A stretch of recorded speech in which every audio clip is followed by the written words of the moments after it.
বেগম খালেদা জিয়ার রুহের মাগফিরাত কামনায় দোয়া করলেন সাধারণ মানুষ।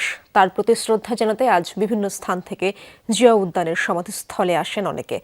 কোরআন খতমের পাশাপাশি মহান আল্লাহর দরবারে ফরিয়াদ জানান গুনাহ মাফের। সমৃদ্ধ বাংলাদেশ গড়তে আপসহীন নেত্রীর আদর্শ ধরে রাখার তাগিদ দেন নেতাকর্মী, সাধারণ মানুষ সবাই। বেলা 12টার দিকে মূল পথ খুলে দিলে জিয়া উদ্যানে প্রবেশ করেন তারা। Amrapali fruit syrup, real magic in every drop. পায়ে পা মিলিয়ে যে মানুষগুলো এসেছেন জিয়া উদ্যানে, তাদের বেশিরভাগই রাজনীতি থেকে অনেকটা দূরে। খুব কাছ থেকে খালেদা জিয়াকে দেখেছেন এমন মানুষও হাতে গোনা। তবুও মানুষ আসছে নীরবে, শ্রদ্ধা জানিয়ে আবার ফিরছেন চেনা গন্তব্যে।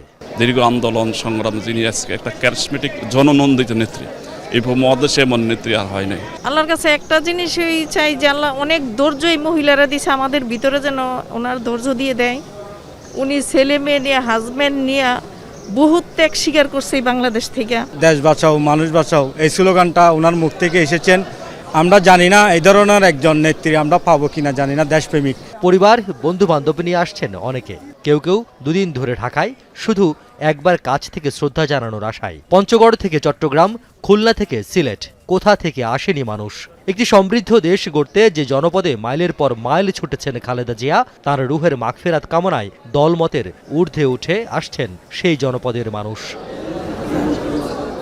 সাবেক রাষ্ট্রপতি জিয়াউর রহমানের সমাধির পাশেই শায়িত তাঁর স্ত্রী এবং 3 বারের প্রধানমন্ত্রী বেগম খালেদা জিয়া। সমাধিসৌধের ভেতরে কোরআন খতমও করেছেন একদল মানুষ। পাশেই রাখা খালেদা জিয়ার কফিন ঘিরেও মানুষের অসীম কৌতূহল। কেউ দেখছেন, কেউ ছবি তুলে করছেন সংরক্ষণ। তাকে অত্যাধিক ভালোবাসছি, তার মতো আপসের নেত্রী হয় না। এই জন্য কালকে আসতে পারি না, এই জন্য মনে হয় আজকে কবরটা জিয়ারত করে আসি, একটু তাই আসলাম। আমরা খুবই মর্মাহত এবং উনার প্রতি গভীর শ্রদ্ধা জ্ঞাপন করছি। আল্লাহ যেন ওনাকে বেহেশত নসিব করে। কালকে দেখতে পারি না কি হয়েছে, আজকে যে ওনার কবরে আসতে পারছে সেটাই আসলে আল্লাহর কাছে শুকরিয়া জানাই।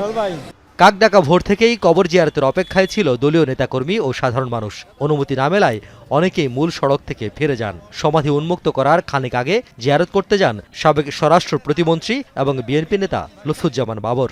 এত কাছে থেকে ওনার সাথে আমি কাজ করেছি, তারপর দেশের জনগণের জানমালের নিরাপত্তার ক্ষেত্রে উনি আপোষহীন ছিলেন।